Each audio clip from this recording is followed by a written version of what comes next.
Hi guys! And for today's video, ito na po ang update sa ating pinapagawang extension dito sa ating unit sa Pagsibol Village na ay Cavite.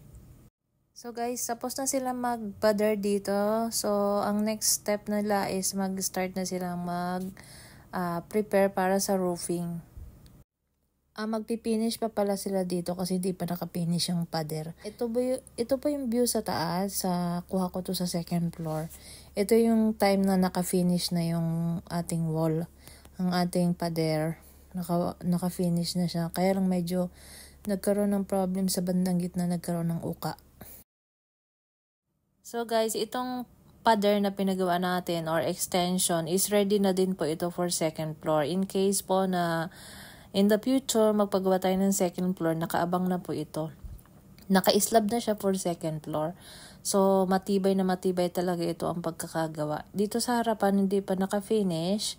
So, inuna mo na yun dito sa gilid sa may garahe. Sa bandang likod po, magpapagawa tayo dyan ng dirty kitchen at saka sa bandang gitna, magpapagawa ako ng maliit na kwarto. Ang napili po namin na gutter is stainless para matagal na po siya. Naka-hide kasi itong gutter natin dito. So, naka-firewall siya kaya naka-hide. And magpapababong tayo dyan. So, hindi siya makikita. Magkakaroon tayo ng kisame sa ilalim. So, talagang naka-hide ang ating gutter. Mas maganda yun. So, this time po nakapag-forma na sila para sa ating roofing.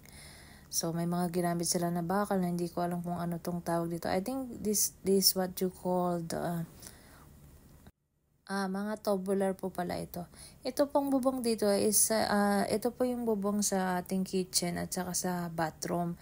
So, pina-extend din namin kasi para pantay yung bubong niya doon sa extension.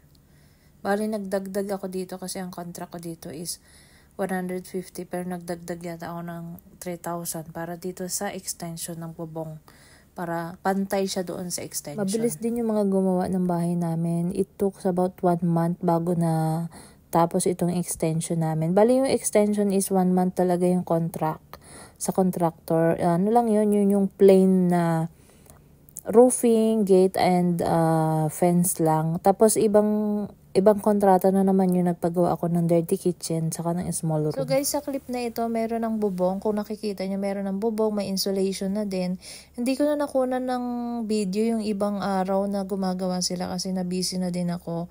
So dito, tapos na sila, nakapaglagay na sila ng gutter, roofing, tapos na.